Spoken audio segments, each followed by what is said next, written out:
She started explaining her experience of pregnancy, saying, oh, I was quite sick, but I'm not sure it was HG, and then just went on to describe she didn't go into work for 4 months. She had it for all her pregnancies, and she was seriously unwell. And it was like, okay, so that is HG. So it's like, for so many years, we're kind of being told that this is just pregnancy, and it's so dangerous. Hi, welcome back to the Lifestyle Prescription on Pharmacy Planet. I'm Rena Annobil. Thank you so much for joining me. I think today's episode is going to be eye-opening for a lot of people. We're going to be exploring Hyperemesis Gravidarum, and it's also known as HG. It's a severe form of pregnancy sickness. I'm not just talking about morning sickness. I'm not talking about anything that can be alleviated by having a couple of ginger biscuits before you suggest that. I'm talking about something that is relentless. It can be debilitating. It can take over all aspects of someone's life. My guest today is Clare Hughes. She is a photographer, she's a campaigner, and she has experienced HG and turned that experience into something very powerful, an exhibition which brings together lots of different women's experiences of HG. So let's get into Clare's story, details about her exhibition, and also more info about HG and how it affects women. Hello. Hello. Thanks so much for joining me, Clare. You're very welcome. Thanks for having me. So first of all, let's get into your journey and your experience with HG. Like, did you even know what it is? And did I say it right in that intro? Because the pronunciation of that, like when you look at the word, it's you never know. It's a mouthful, isn't it? Hyperemesis Gravidarum. Yeah, but okay. HG. Yeah. Okay. It's just such a mouthful, isn't it? I didn't even know it was a thing, even when I was pregnant. Mm-hmm. Was it the same with yourself? Yes. So, yes, I'd never heard of HG until I had it. So, but even then, I was very unwell when I found out what it actually was. So yeah, it took a long time to be basically diagnosed, and only then I found out when it was written on a prescription, and then I googled what is Hyperemesis Gravidarum, because I was then receiving medical treatment, but this was about 4 months into my first pregnancy. Okay. After severe symptoms, yeah. Okay, so this was back in what, 2017? This was 2016 when I was pregnant with my son, yeah. Okay. Yeah. So when we're talking about sickness, right, for people that think morning sickness, that's normal, feel a bit sick, you know, maybe throw up, get on with your day. It's not that, is it? It's so much more, isn't it? It's just, I mean, in my first pregnancy, I didn't really actually get sick. So I had extreme nausea. So nausea makes it sound almost bearable. So it's almost like it just doesn't do it justice how debilitating it actually is. So I couldn't eat. I sort of was eating very dry biscuits and then sips of water. Water even was just like disgusting to me. I had to have like flavoured water. It was so specific. But yeah, sickness, as in pregnancy sickness, it most definitely is not. I mean, you expected some sickness in the early stages of pregnancy, you know, in the first trimester at least. And in the morning, you know, like how we see it in the movies where a woman gets up, vomits in the morning, and she's like raring to go. Yeah. Oh wow. You know, just out of my nose and off I go. Yeah, exactly. But it's very much not. That was not the case for me. No, so. And this is what I want people to understand, that it's. I would describe it as, and correct me if I'm wrong, you know, because everyone's experience is different. But you know that feeling of when you are about to throw up, and it's awful, and that feeling takes over everything, and you're like, oh my god, I'm going to throw up, and you can't think about anything else, and you do throw up. So that feeling just before you do, where you feel really unwell, it's that but constant, isn't it? It's that but constant. That's exactly how I would describe it, is that if you had, say, neurovirus, and you know when you vomit, there's a slight relief until it kind of comes on again, and then you need to vomit again. But it's like that all the time. There's no relief. And then you can't get sick as well. No. As well as kind of just... some women have said that they have had headaches and stuff as well. You have extreme saliva, so you get like a build-up of saliva and constantly feeling the need to spit, as well as... But then some women are vomiting like consistently for the whole 9 months, losing weight. Yeah. you know. My sister had Wow, she right, she had had to be admitted to hospital on a few occasions and put Yeah. on a drip. Yes, And she had it for the whole So time. that is the best treatment, is to have to, because it's the dehydration as well, because you're just so unwell. Yes. I mean, like, if you went to the doctor with what my symptoms were and what most women's symptoms of HD would be, and you weren't pregnant, there would be serious investigations as to what's happening here. You're not eating, you're not drinking, your body's effectively shutting down, you're having suicidal thoughts, you can't get out of bed, physically can't walk, you have aversions to everything, so specific as well. So even women had aversions to things like the smell of their child, or the light coming in the window was too much. You know, if you went to a doctor with those symptoms, or a family member went to a doctor saying, I'm really worried about this person, they'd think, wow, we need to get some tests on what's going on here. But as soon as you bring pregnancy into it, which is crazy because it's two people's lives then that you're dealing with,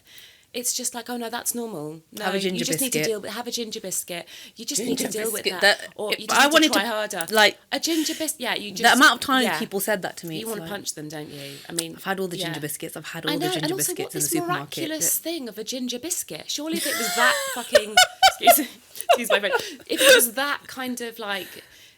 amazing, we wouldn't be using this to like cure lots of things. I mean, it's just ridiculous. And most ginger biscuits don't even contain ginger anyway. No, it's like 0.01% ginger powder. Yes, exactly. It's just crazy. Yeah. And the thing is, I've got some stats here. It affects 30,000 women every year. Yeah. That's how many people that are diagnosed, though. Right. So there's several women, like for instance, even when I for my exhibition at the Science Gallery, the BBC presenter who came along to interview me about the exhibition, which was amazing, she started explaining her experience of pregnancy, saying, oh, I was quite sick, but I'm not sure it was HG, and then just went on to describe she didn't go into work for 4 months. She had it for all her pregnancies, and she was seriously unwell. And it was like, okay, so that's HG. So it's like, for so many years we're kind of being told that this is just pregnancy, and it's so dangerous. Yeah, and it's not like other kind of illnesses. You know, you'll have a blood test and then they'll confirm, okay, you have this. Yeah, exactly. But this is just women thinking, oh, well, I am pregnant. And sure. there is a sickness involved a lot of the time. Exactly. It's or this must be what morning sickness is, or I'm just a bit rubbish, I'm not able to cope with this, and you know, it's which is not the case, you know. No. But it's really scary how many people aren't being diagnosed with HG. And it's also really scary how many women are sadly losing babies. Wanted pregnancies, say women have gone through IVF, really wanting this baby and have had to abort it because it's so debilitating. You know, there's a reality of the financial implications. I couldn't work for 4 months. Thankfully, I was in a situation where I could be supported by my husband. But lots of people may not be in that situation, and you have to look after your child. Like, I felt awful because I vanished from my son's life for 4 months and was just lying in a bed in a dark room. So I became pregnant when my first child was 9 months, which was a bit of a surprise. Okay, wow. So, you know, I was looking after a baby and I'd just about gotten used to having a baby, and then had this sickness again, and I kind of thought I wasn't going to have it, and you know, in your head you're like, oh, this time it's going to be fine, right? Because I had really bad sickness, and I just remember lying on my daughter's bedroom floor with her just playing around me, and I was basically just like this, like drained, feeling sick, couldn't do much, couldn't really play with her, you know. It wasn't great. That must have been quite traumatic. Yeah. Were you breastfeeding? Or? No, I wasn't at that point, but it was bad. You know, other people who I've spoken to, they had it worse than me, and they had some quite dark thoughts in that time. Oh yeah. You know, lots of the women I myself, second time around, so I left a massive gap between. So my son, he is now 8, so he was 7 when my daughter was born. She's now 6 months. and I left quite a big gap because I was so traumatized. I really wanted another baby, really deep down, but I was absolutely terrified about going through it.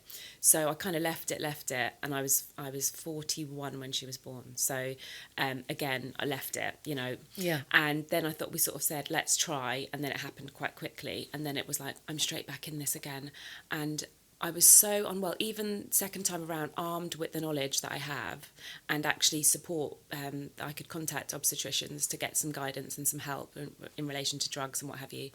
I still was really unwell, and I still very seriously considered, I can't do this. I had to ring my doctor. Obviously not really getting anywhere with each GP that I rang, because I had to be really forthright and tell them what they needed to prescribe. Because the guidelines have all changed, but if your GP does not, you know, arm themselves with that knowledge, you're a bit screwed, basically. So I had to rang a doctor and said what you needed to prescribe me, you know, what I needed to be prescribed. So with HG now, they know that Zonvia, as the first drug to try, is about having it prior to the sickness. So say, for instance, my sickness starts around 6 weeks, which is really early, but say you were planning to have a baby and you knew you had HG, you could start taking Zonvia to help possibly alleviate some of the symptoms. Right. So once I had a confirmed pregnancy test, it was key that I got this drug, because it could basically help maybe kind of not make the symptoms as worse. So that's why I was really stressing about getting this drug. So I did actually end up getting it, which was good. But when I rang the doctor the first instance, she said, I've actually never heard, what is Hyperemesis Gravidarum? And it was just so The frustrating. doctor said to you, yes. What is Hyperemesis Yes. Gravidarum? And actually said to me, oh, you must work in the medical profession. You seem to know so much about... And I was like, no, I've just had it and I've read the guidelines. I've made myself aware. And I said to her, you should read the guidelines. These have all changed. So that was one instance. Then the next instance where I just couldn't cope with it, just on Zonvia, it just was happening again. And I just felt so... I can't do this. All the trauma came back, and I thought, how am I going to do 9 months of this, or even 3 months of this? Because it's so relentless. And you just want it to stop. Totally. Don't you? You just want it to stop. Because, and then also the carrying of the baby is just such a responsibility as well. Yeah. And so the second when I did actually get through to another GP, I said to her, look, please, I need help. I said, I just don't want to do this. I can't go on with this anymore.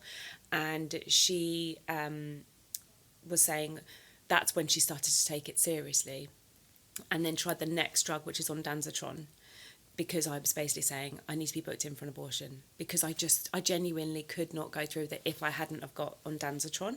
I did get ondansetron, but I was still like, I'm not sure I can do this.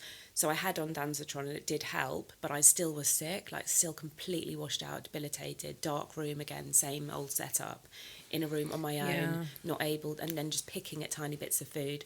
But I was lucky that I did vomit more the second time round. And it was still just the same symptoms, still really sick. Went back to work 4 months on, but this time I was still nauseous, I would say, the whole way through. Right. So, it was really, really awful, to be honest. So it's just nice this time around, because I've had 2 now, to know that I don't have to go through that again. Honestly, the nicest feeling. And I mean, I think I was a bit delusional, because when I had my third, I was thinking, it's not going to happen this time, because you kind of try to psych yourself up. You wanted a baby. I wanted a baby, and I convinced myself, and I feel a bit like that's how we are designed as women, to put a bit of a rosy glow on things, especially because 5 years had passed by that point, and you kind of think, okay, it's okay, because the trauma goes away a little bit, right? Yeah. It did happen again, and it was worse than ever, because in my third pregnancy, I was waking up at 3 a.m. to be sick. No. And this is as well as feeling sick the whole time. You weren't even getting rest in sleep? No, there was no sleep. And you had 2 children? Yeah, 2 kids, under the age of 5. 7 and under. And at times I did feel a bit like, I just want this to stop. Totally. I don't know if I can do this. And I feel a bit like, I would hate anybody who watched this or heard anyone say that and thought, that's so selfish, you're carrying a baby. It's like, it's... But you know all those things. Yeah, and you don't want to think that way, but it's like it literally, you can't live yourself. your normal life. Yeah. And you can't, and every single moment is taken over by the worst feeling sickness, and Yeah. it's a long time. Well, you can't to think feel about like that. anything else. No, And you can't. You know, if you were You that cannot. ill, like if you had norovirus consistently for 9 months, say, and you had 2 kids as well, and then you've got all the mum guilt of I'm not being the right Yeah. mum, I'm not, you know, I can hear it all going, life's carrying on around you, but you can't do anything. You know, you Yeah. wouldn't treat somebody, you know, you wouldn't treat someone who you knew was ill from other reasons. It's just something to do with pregnancy, that it's again back on the mum. Why are you not good at this? Why are you not able to cope with this? Yeah, and that's what you're meant to be doing and anyway. you should be grateful because you should be you're grateful. You're carrying a baby. Yeah, you should and be grateful. You know, you can get pregnant, and we know all that. And don't, you know, we do not underestimate how lucky we are. Obviously, Yeah. as mums, you wanted those children. Of course, having the child is the best thing ever, but you're still left with the trauma of it. You know, and also the fact that you haven't been helped. Like I didn't feel helped. I mean, my first pregnancy, I had people prescribing Gaviscon, like ginger biscuits. I mean, constantly, have you tried a ginger biscuit? And you just think, God almighty, you know, it's really dangerous advice as well, you know. Yeah. You know, it's really dangerous. You know, it'd be like saying to somebody who has cancer, try this alternative. Have you tried this? You know, you have to be really careful. And women are dying. You know, they may not have been diagnosed with HG, but they are dying from, you know, we have had our first death because of HG, and sadly the mum took her own life and lost her baby. That is so awful. I mean, it's the most horrendous thing that did not need to happen. Like really, really, really awful. And her mum's amazing and doing great things for the HG community, but it's a really awful, awful story and should not have happened. And, you know, there's so many we don't know about. I mean, there's one lady in the project that I shot, and she had her children a long time ago, and she didn't even know she had HG, and she was treated really badly, and she had a really, really rough time with it, and it's impacted her daughters, who are a lot older now, and they were at the exhibition as well. It was lovely to see them, but it just goes to show in terms of when she was having children to now, nothing's really changed. Because you're still educating a doctor, because it's a female-related issue, health issue. It's not essential that they read the guidelines, even though if you're a doctor, you should be. A bit like menopause and what have you. It's just an area that is not considered worthy of their time, and that's what's awful about it. You know, because it's the most important stage in a woman's life, the most vulnerable will be as well, where we really need that medical help. You know, and. You know, it's just that feeling that you're fussing and making a big deal about it, and you're made to feel like that. And when somebody does listen, it's quite nice. Even when I was when the doctor said to me, "I'm going to sign you off work for a couple of weeks," that was it. I probably needed longer, but even that was like a relief. Like, okay, it's official. I can stop working because and I it's was not just pregnancy. Actually, and because I was dragging myself into work and feeling like that all the time, and you know, it was quite it was bad. I mean, it's dangerous because you shouldn't be driving, you shouldn't be, I know you shouldn't, you know, really, you know, you just don't know what the impact of that is. And I remember trying to go back into work first time around, because again, it was this is pregnancy, Claire, you know, you just try and get on with it, because even my family didn't really understand what was going on. No one did. And I tried to go back in, and I remember feeling so sick because I pushed myself too much, and I just was so sick on the way on the train back, that I just had to get signed off from work. It's just debilitating. It is debilitating. I remember when there was a point in my pregnancies, a few months in, where this whole 24/7 sickness subsided a bit, and it just became morning sickness. So it just became getting up, throwing up in the morning, and then carrying on with the day. And that was brilliant. Throwing up in the morning and carrying on with my day was a dream. That is like, oh wow, this is such a great. And for most women, that's the worst part. I know, and you're loving it because you're because I know what it was like before, like what you experienced as well, HG. So did you get put into hospital and put on a drip? I didn't actually. Right. I was lucky that, I mean, I probably should have been put on a drip at times, definitely, but I didn't, sadly. I just ended up on Zomvia initially, then on Danzatron, and I stayed on both of those drugs, and then I came off them at around 5-6 months. Were you worried about side effects of this? Because I think a lot of women would think, I did myself, you know, I didn't even look too much into the drugs, and I guess it's like, for me, there probably would have been a lot of family pressure from mum and sisters and stuff like, oh, don't do it. I know, because yeah. and there is I mean, for my women. mum was scared too for me, and so is my husband. I mean, and also the problem is that when you're in the depths, you'll remember that when you're in the depths of HG, you know, in some ways you do anything for it to stop, but. Yeah, you can't be like, oh no, I'll do that research. Say, for instance, you were well and you injured your knee and they said take this drug. You'd research what the drug is and maybe if there was any side effects. But when you're in the midst of HG, you're not looking at a phone to do that. You're not going on your computer researching. So I had to just take the word from the doctor. And I do remember saying initially to the doctor, is it okay to take this in pregnancy? And I was really lucky that she just said yes. Because actually that's all I needed to hear was the reassurance. And I just couldn't make that decision because you're so unwell. But there is risks in there's risks in everything. I think there is a risk. There was a very tiny, tiny risk of cleft palate with ondansetron. But then the risk of, say, dehydration, not eating, or just losing the baby because I couldn't continue with it, outweighed those risks. Okay. And did it make you feel better? It did, because it meant that I could actually eat, and it also meant that I could continue with life a bit better. I was still really sick, but I was not. I mean, when I stopped taking, I forget which one it was. I think I stopped taking ondansetron for a little while. I tested it. I thought, I'm feeling maybe a bit better now. I just started vomiting again, so I just had to go back on it. Okay. So it did help. You definitely. could function. Yeah. You could function with it. Yeah, exactly. Okay. Yeah, I could. Yeah. Right. Yeah. Because even with the eating thing, like I know that there's some foods that I didn't eat for years afterwards because when I ate them at that time, I'd thrown it up again. Or the smell or something.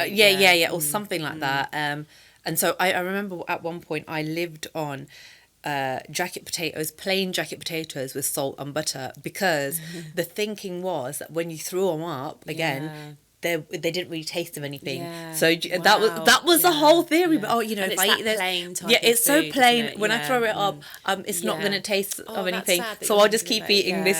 I know. And, I know. And then I went through a period of I think I was signed off, and then I was eating ice lollies, which did help only at the time that I was eating them. Lots right? of HG women had ice lollies. Yeah. So, but only at the time when I was eating it. So I remember eating ice lollies, and the freezer was full of ice lollies, and watching Magic Mike, and that for that moment, I felt great for that period of time. Do you know what I mean? Got you through. Yeah. Magic Mike and an ice. That sounds so dodgy. That sounds gross. But whatever floats your boat, whatever gets you through HG. What other support did you receive at that time from, like obviously we're talking about medically, you received some support in terms of medication, in terms of friends, family? Well, to be honest, I didn't really talk to anyone, if I'm honest, because I was just so sort of shut down. I mean, eventually when I say got back to work and things, but you're constantly educating people, because people just don't know about it, or they go, oh my God, it sounds like I had that, or, So my second time around, obviously my family were all aware that it was probably going to happen again. So we kind of armed ourselves with more knowledge, and obviously from doing the project as well. I was far more knowledgeable this time around.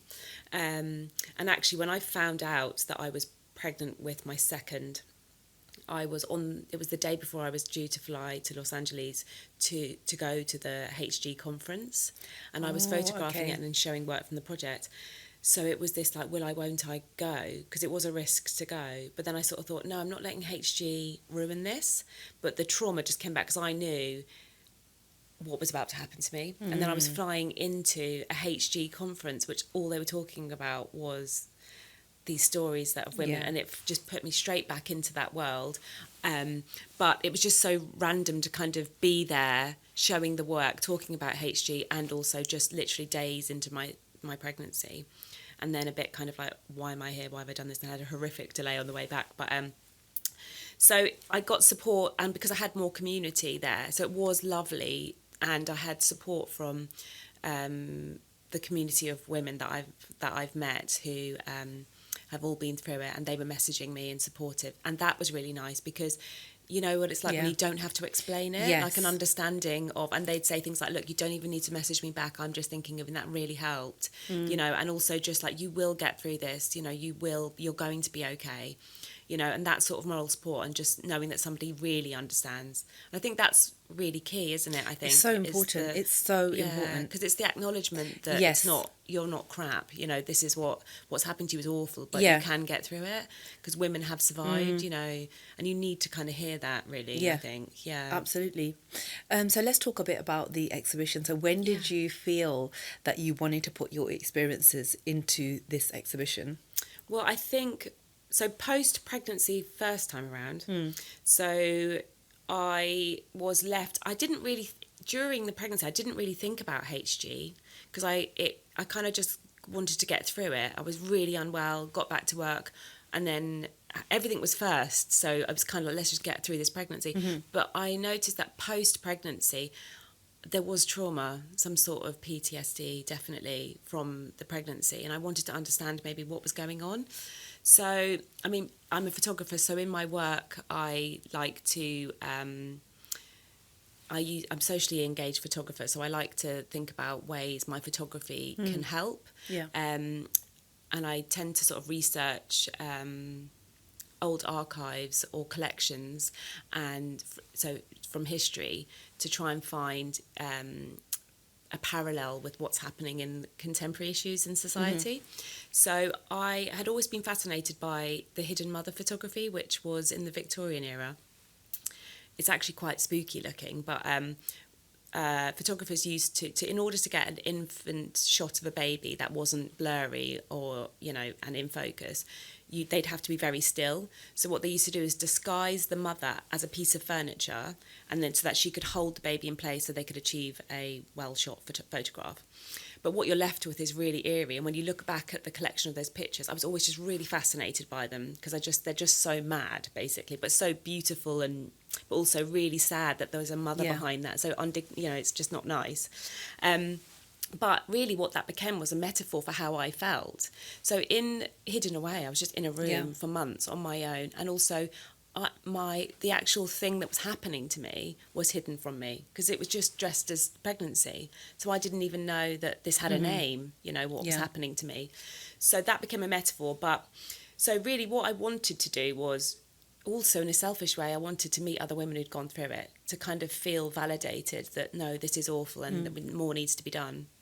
And so I contacted Pregnancy Sickness Support, the UK charity, and offered my services as a photographer, and said I really want to do this project where I use the visual metaphor of the hidden mother, and explained my ideas, and they thought this was great. So I ended up shooting the conference in London for them, and then met a lot of fellow women who'd gone through it, but also medical professionals on an international level. So it was just really interesting to hear. Yeah. And when I heard these stories, I was like, oh my God, it's like literally hearing me talk. And then some of them were horrific, way worse, but it was just like a validation. So I thought, I'm making this happen. So I just basically did a call out on social media, and then through the charity, they helped me to say, I'm looking for participants. And I was inundated. I mean, I had women wanting to fly from America to be involved, to tell their story. I had all over the world, all different age groups, just women wanting to tell their story and be heard, and be like, I think I've had this, or I've had it so many times. I've lost babies, you know, and would just literally write me messages, just because they wanted the same thing I wanted, which was validation, community, and understanding, because they're left post-pregnancy, where you're really vulnerable, and then you have the baby to look after, to process what's actually happened to you. So that was the springboard for it. But I just was like, oh my God, I can't tell everyone's stories. So, but we did a 3-day shoot at the Foundling Museum, which was a really poignant space, actually, which was great. They provided the space for me to do the shoot. Because obviously the Foundling Museum in London tells the story of illegitimate babies that were left. It was like the first care system for protection of babies. But the mother's story is very much not part of it, because they were given a new identity, and the only thing left of the mother was a token, which is part of their collection. So it's a really beautiful museum. Wow. Yeah, it's a really powerful museum. They do great exhibitions. So they gave me the space to shoot. So I did a 3-day shoot, and I shot 22 women, including myself. And so the premise of the shoot and the project is that there's one shot of the mother hidden, as the hidden mother in the metaphorical sense, the hidden mother, to highlight how she feels, and it's just her name, and then there's the straightforward portrait of her to say, I won't be hidden anymore. So this empowering, you will hear my story, and then her story of HG. So, and that's the premise for the project, and all the women really thought, and I felt kind of mean because when I was having to cover them over, but they really understood, and they got that metaphor was exactly how they felt, hidden away, hidden, and their stories unheard. And so it felt really empowering for them to come forward and actually tell their story. And I really hope that's, that's done them justice, really. Yeah. Yeah. I think it's such a powerful project. Oh, thank you. You know, I love how you've loved photography to tell these stories, Mm-hmm. and you brought in this book as well. So you have this book as well. Yeah. The Hidden Mothers, and so this I've just, as you were talking just then, because when I flicked through this, I saw this picture. Yeah. And that's one of the. I know it Yes, just clicked when you were talking about the fact that this little girl, in the Victorian times, her mum was actually kind of hidden, cloaked, and she was sitting with her. Right? Okay. Holding her in place. Yeah. I mean, this must mean so much to these women in here to have their story told like this. And it was so brave. I mean, some of the women, they've really, in terms of their stories, they have really been through so much trauma, loss. They're just left kind of bereft after what happened to them, and it's just not fair. It's really not fair. And there's nothing post-pregnancy. So in terms of like postnatal depression, PTSD, some women are still vomiting in the labour unit, and then they're handed their baby and they're left with like eating issues because you haven't eaten for 9 months. No, and you've not felt like yourself for 9 months. You don't even know what, like, you were saying, you don't even know what you like anymore, like, because your taste has just completely changed. And then you're like, okay, and how great you did it, the baby's here, which is obviously you're so relieved the baby's there safely. But, she's so human. What she's been through is horrendous, and we've just have no kind of sympathy to that. It's just horrendous. No, like I do feel that pregnant women and women who have just given birth need a lot more understanding and care that they get in, because like with or without the pregnancy sickness, right, but definitely with women with HG, you have not felt like yourself for 9 months. Then afterwards, as we know, women, you feel like you've been hit by some kind of a bus in all ways, whatever some worse than others, depending on whether you had a C-section or whatever, and then the hormones and not sleeping after all this stuff. I remember giving birth and I was literally like, do you expect me to look after this child? I know. After what I've been through now? Like, excuse and me. Then get up and like, walk around. I know. Like I'm expected to now look after this child. I'm half dead. What do you want from me? And the processing of all of what's happened. I mean, I had an emergency C-section. I remember just feeling like some sort of vessel that they were like, right, you can get up and walk around now. And I'm thinking, what? I like from down here was dead an hour ago, and then now I have to get up and walk around and, hold a baby and, and again, if you didn't have a partner, I mean, thankfully I had a husband who could support me, and a family, but if you don't have that, reality is you can't do that. No, and some people are doing it on their own. Some women are doing it on their own. I don't know how they're doing it. I mean, hats off to them, because it's just, and, it shouldn't be that hard, really. But I think also just that the processing after pregnancy, what do we expect the knock-on effect to be for the children? Like what like for her, the mother's mental health has basically been completely affected. The knock-on effect is that maybe she's not going to be able to mother in the way that she would like to. But so as part of the project, I also did a workshop with participants who so it was to do with like reclaiming yourself after HG. So we know amongst the community of women who've gone through it, the knock-on effect on their mental health is awful. Prevents you maybe going again, so much trauma around it, if you've lost babies, what have you. And but there's nothing at all for women post-pregnancy to support them. So I wanted to do a workshop where I used photography to help them. They responded to the theme, what you'd like people to know about HG, and they went away and took some pictures about they used pictures from their time where they were kind of recording their HG story. And we met and we just sort of used photography as a way to talk about our experiences of HG. And then we made a collaborative art piece, which was in the exhibition alongside the project as well. And I would really love there to be an international collaborative art piece where each country does the same workshop, or women can get involved, and we make this collaborative artwork to show our stories of HG. But it was just so rewarding and so small, such a small thing for these women, for us to meet and just hear each other's stories and do that. But it was just so, I wouldn't think of a different word than rewarding, but it was just so powerful, because it was like, we really need this, and just this acknowledgement of what we went through and the community and support of each other. It was really, really moving. It was just so lovely, and we all agreed that we need more, and this would be a really good thing to roll out if we could. There really needs to be more for women's mental health. Yeah. You know, because obviously we know the pregnancy is horrific. We know it is physically, but mentally, when you're going through it as well, it's just so hard to wake up every day knowing that it's another day of this. Yeah. You know, and It's then the really knock-on tough. effect It's of really that. tough. Yeah. You know, you spoke to a lot of women, right? You heard from a lot of women, and 22 women's stories are part of that exhibition and the book. What are some of the experiences that really stayed with you or shocked you to your core?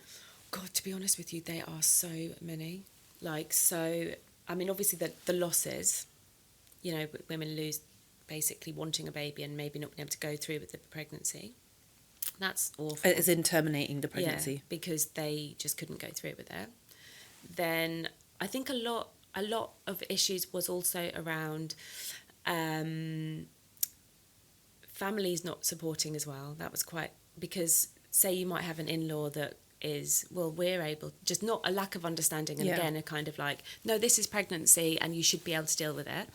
So there was that, but there was also the suicidal ideology. Like there was, I mean, I would say most of us felt you wanted to end your life, and you're pregnant, you know, the thing you want so much, and it's that bad because you just feel like you're dying. Your body is basically breaking down, and you just want it to end, and you would do anything for it to end. It's so relentless.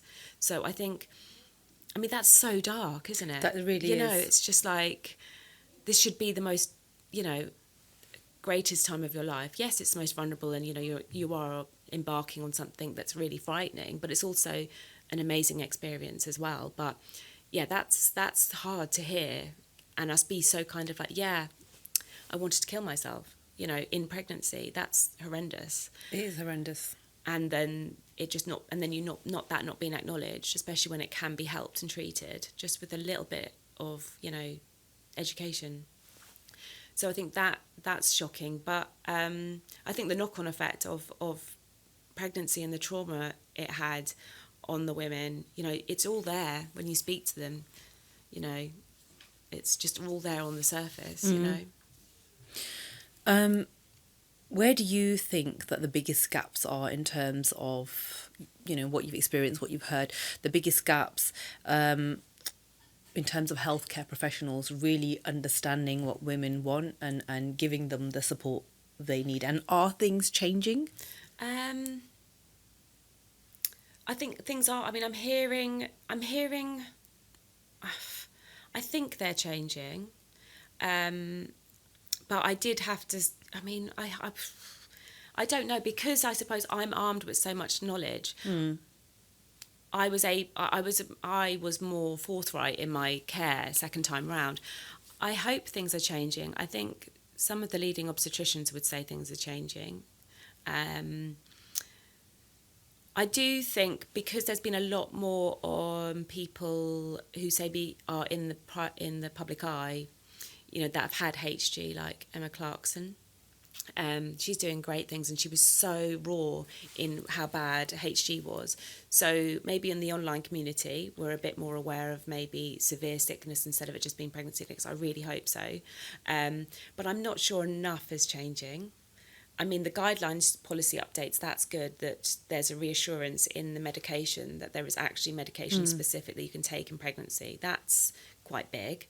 And the fact that with the policy, with the change in the guidelines and policy, you know, you could refer to your GP that way. You can get help through pregnancy sickness support, but it's still not enough, because there's an option for a GP on your first line. It's about the first bit of care you get.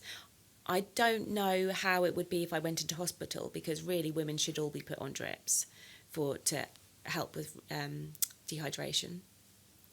But I got sent home from hospital because they checked my ketones, which is the wrong thing to do. Apparently, the change in the policy now is that the ketones don't relate to how dehydrated you are in pregnancy. Right.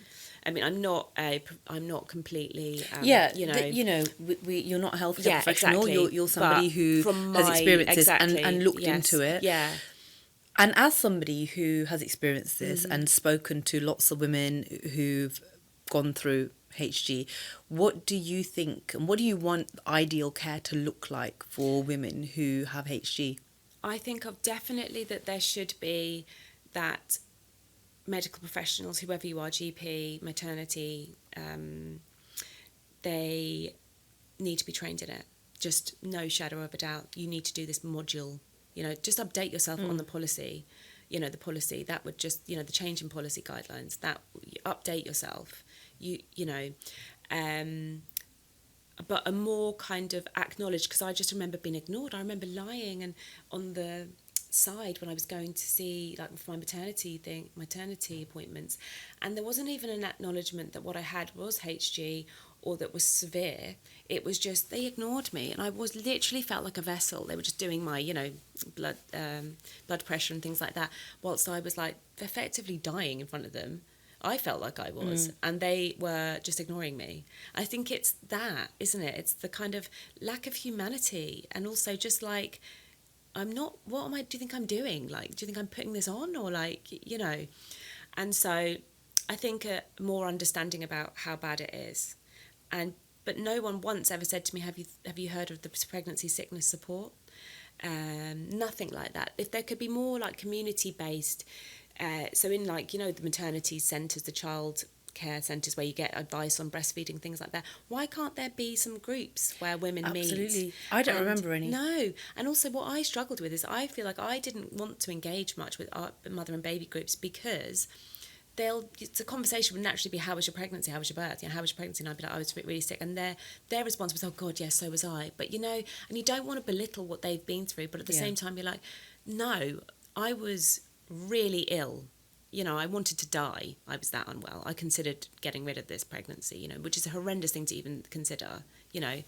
So I don't want to take away your experience of, you know, nausea in the first trimester. I'm sure it was awful, but, you know, it's not the same. But if you had another mum who'd been through the same thing as you, and you could share those experiences, that's processing. That is helping me not have postnatal depression. That is so minor. It's a cup of tea in a centre that's probably empty anyway, you know, and a bit led by maybe a maternity or a midwife to say, this is what's happening as an aftercare thing, because we do care, basically. That would be brilliant. I mean, that's kind of what I want to do with the book, is that I've got a GoFundMe set up to try and get the book printed and dispatched, because what I wanted is to get it sent to all the maternity units across the UK, and to have it in those wards so that they can hear first-hand stories, because it's all very well and good reading about things, but if you don't visually see a woman and look, you can't ignore her face. You can't ignore when she's covered with, you know, piece. That's what we're doing. That's what you're doing to me. You might as well have just put a sheet over my head, you know, when I went in, because you're just basically saying, I don't care, you're irrelevant, basically. But if I can get that book in their hands, I'm hoping that the visual impact of doing that to a woman and hearing her stories, that you've got to hear her story, here's her face, that will be impactful. And also it tells you where to get help. Pregnancy sickness support, we should be referring all of these women going through this to that where there is care, or hopefully some sort of community-based support group would be brilliant, you know. Okay, so there's a GoFundMe to do that. Yes. Okay, which would be amazing, because it's a great book. And for a woman to read about another real woman who she can resonate with her story is a very powerful thing, because most of feeling alone is very damaging Totally. to anybody, particularly, as you said, that vulnerable time when you're carrying a baby. Yeah. It's absolutely awful. I remember being pregnant for the third time, so I know how this goes, right? I know how this Yeah. goes. Every night I'm Googling, when will this end? When will know. pregnancy sickness end? I'm know. Googling it thinking, you idiot, you know I when it know, ends. I Like, know. but because I was so Yeah. desperate, Of course, every yeah. single night, Yeah. when will pregnancy sickness I know. end? And then the Googling. fear that it may not. That was awful, Yeah, wasn't it? You know? exactly. Yeah. And you know, when I was signed off, I remember just waiting, lying on the sofa, waiting for my husband to come back from work, just so I could cry to him. Yeah. Because you Yeah. know that feeling of feeling Totally alone, right? Yeah.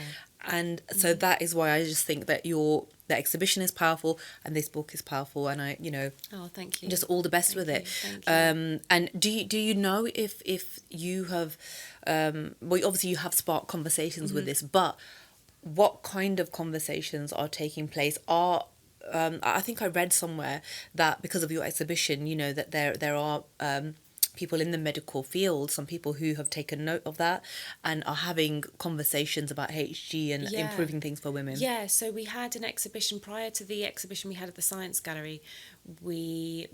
Myself and Pregnancy Sickness Support, I collaborated with Charlotte Howden, who's the CEO of the charity, and we put on an exhibition at the House of Parliament, and this was to do with the change in policy. And Maria Colliford, who was the MP at the time, she had said it was going to be on the women's health agenda and top priority to kind of see change moving forward. So that was really great. There has been we got a lot of media coverage. The BBC covered it as well, which was fantastic. But there has been. I've had the exhibition exhibited in America with her foundation as well. So I think internationally there's interest as well, because it's not just an issue in the UK, and because people saw the exhibition and how it was a great way basically to visually communicate what women, more impactful, that this is going to hopefully be rolled out internationally.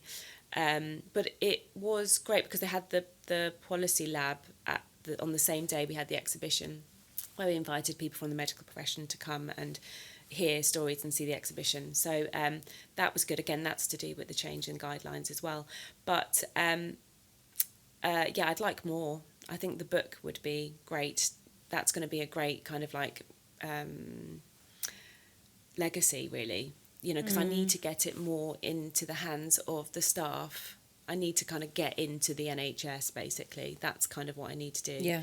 And so that women who are, their first experience isn't to underplay what they're going through, and to give them voice of what and understanding about what it is they're going through. Yeah. Yeah, so I'm hoping that I just need to get that money to get that printed. But we're getting there. Hopefully we'll. Good. Yeah, you will. Yeah. You will. I'm sure, because it's brilliant. Yeah. And I love when like creativity, art, and real experiences come together and create change, because that's essentially that's the real power. Of having an art form. That's the power in art, really. That is the power in art. Is that it can it can basically communicate really quite boring data into something really powerful, because there's only so many times you can hear a story, or even the visuals of a sick woman with a pregnancy. You just become, it's oversaturated. You need to hear it, you need to see it framed in a different way for you to kind of have an impact, basically. But I think that's why the hidden metaphor it's hard when you think, gosh, that's actually that's a mother under there. Yeah. It's really quite, a visual metaphor of what you're doing. You're saying sort of, be quiet, put up, shut up, And if there is somebody who is watching this or listening to this and they are suffering from severe pregnancy sickness themselves, or they have someone in their family or friend circle that is, what would you want to say to them? Oh, God. It is awful what you're going through. There is help. It is awful. But find community, get in contact with pregnancy sickness support, educate yourself, know your rights. There is medication. Don't be frightened of the medication, I would say. It is scary because you're pregnant, and medication may seem scary.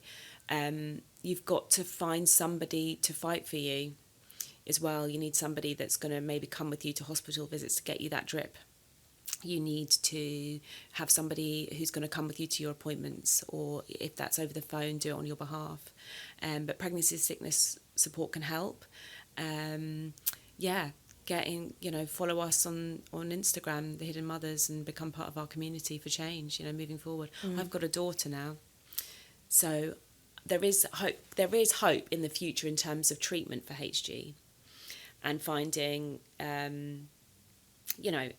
a cure, well, hopefully a cure, but a way to treat Managing it. Yeah, it exactly, managing it better. So for my daughter, I have to keep fighting, because she may or may not. That's the thing about HG, it's really random. You may be genetically have it, but you may not. You may have it for one pregnancy, you may not for another.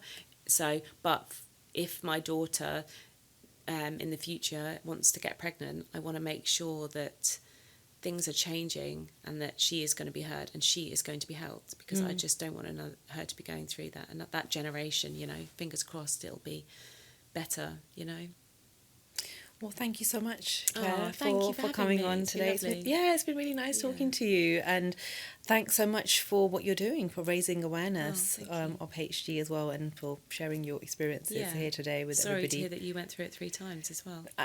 I know. Yeah, it wasn't great, but listen, this is great, and I wish that this had been there when I'd been going through that, because I think it would have helped me mentally and emotionally. So that's why I support this, and I think it's brilliant. And to everybody who's watching, we're going to leave links below of Claire's page where you can support her book, and also links to where you can get support for pregnancy sickness if you are suffering from HG as well. I hope that you have found this episode useful. I hope it's given you an insight into something that you might not have known about before, and to just kind of know how you can support somebody who is experiencing HG. That's all for this episode. I'm going to catch you on the next one. Take care. Bye bye.